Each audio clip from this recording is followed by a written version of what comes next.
Здравствуйте, мои дорогие подписчики! Добро пожаловать на наш канал! Не забудьте подписаться на наш канал, поделиться нашим видео и включить уведомления, чтобы первым узнавать о новых видео. Хотя Дилан переживает опасные моменты, пытаясь защитить Барана, он также будет продолжать подвергаться давлению со стороны Азади Ханем и Хасан Бея дома. Как мы видели в предыдущем эпизоде, он столкнулся с таким давлением, что это даже привело к вынужденному самоубийству. Хотя все видят во всех этих событиях похищение Дилана и давление дома, единственная цель Дилана – счастье Барана. В конце этого давления, когда Дилан собирался броситься со скалы в море, пришел Баран и спас Дилана.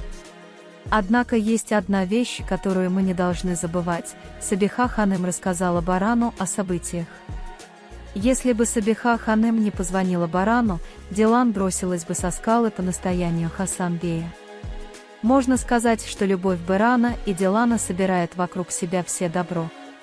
Несмотря на то, что Дилан плохо обращается с Бараном, чтобы защитить его, их любовь всегда проявляется.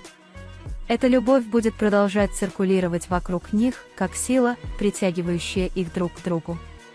Когда он взял Дилана с края обрыва и привел его домой, гнев Барана все еще не утих. Слова Хасан Бея на краю обрыва «Дилан должен умереть, племянник» очень разозлили Барана. Настолько, что после слов Хасан Бея Баран достал пистолет и остановил Хасан Бея из его руки. Вернувшись домой, он еще раз проявил свой гнев, когда Азади Ханем сказала Хасану те же слова. Особенно доказательством этого был крик Дилана «Я сломаю любую руку», которая протянется к Дилану, напоминая ему, что он коробей. После слов Барана любовь Дилана возрастает еще больше. На самом деле улыбка на лице Дилана была счастьем видеть, что Баран все еще помнит о своей любви к ней. На самом деле Баран не знает, что делать из-за своей любви. Он застрял между гневом и любовью. Как бы она ни злилась, сострадание и любви внутри нее не может остановить Дилана. Вот почему Дилан не может понять, что он сделал, когда думает об этом. Даже если он спросит, ответом, к сожалению, будет ничего. Потому что госпожа Сабиха попросит Дилана остаться на некоторое время в особняке. Все, чего хочет Сабиха Ханем, это увидеть страдания Барана. Однако есть одна вещь, которую мы не должны забывать – его сострадание к Дилану. Хотя кажется, что этот процесс ставит нас между любовью и ненавистью между Диланом и Бараном, на самом деле мы будем наблюдать только любовь Барана и Дилана.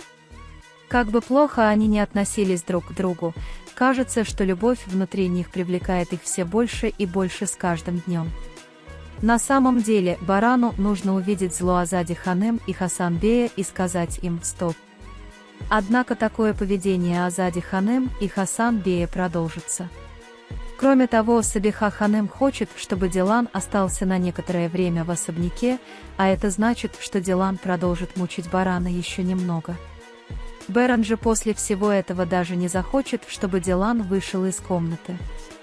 Хотя Дилан хочет противостоять Барану, потому что он не хочет оставаться дома или даже в комнате, как заключенный, Баран говорит ему, что при необходимости они останутся в комнате вместе. Однако он не осознает, что он не узник в комнате, а узник любви Дилана. Вы можете поделиться с нами своим ценным мнением в разделе комментариев. Не забудьте подписаться и включить уведомления, чтобы увидеть больше видео. Увидимся в других видео. Береги себя. Пока.